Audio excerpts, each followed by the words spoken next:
Hello everyone, welcome back to my YouTube channel.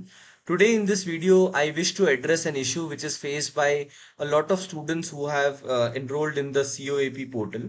So the thing that is happening to them is I'll show you a screenshot that one of the student has shared. So this is the screenshot that one of the student has shared, and you can see clearly that the student has accepted the offer of Aerothermodynamics and Thermal Sciences of IIT Kanpur as retain and wait for the round 1.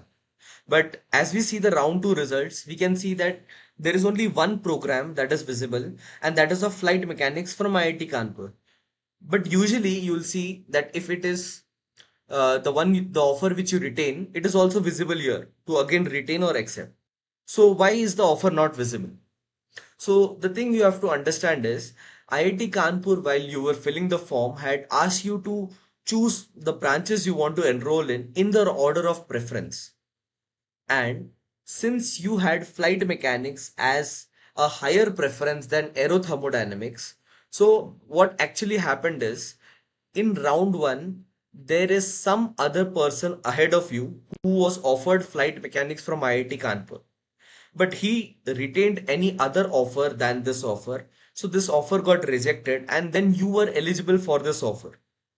And since you had put flight mechanics as a higher preference than aerothermodynamics, this offer is given to you now, and the other offer of aerothermodynamics from IIT Kanpur is revoked from you because at any point of time you can have only one offer from one institute.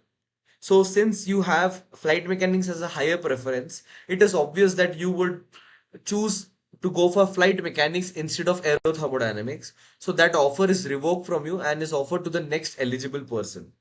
So this is not an issue of either the COAP portal or IIT Kanpur in the case. This is also mentioned in the COAP portal, but a lot of students were asking me that what is it about. So I thought of creating a video which would help these students clarify their issues as well as be a reminder for those students who are going to participate in the admission process in 2027 and 2028. So another thing which I wanted to mention is there was one instance where a person he chose aerospace engineering in non-HTTA format from IIT Madras in round 1 as retain and wait option, and in the second round he was eligible for the HTTA one. So the offer got replaced with HTTA, and the non-HTTA was then revoked and given to the next eligible person. So this is something which happens, and that's why you should retain and wait for as long as possible, that is maybe for 2 times, so that you can see all of the possible options and then choose the best one according to your particular gate score. So that was all for this video, and I hope you liked it, and see you in the next one. Bye bye.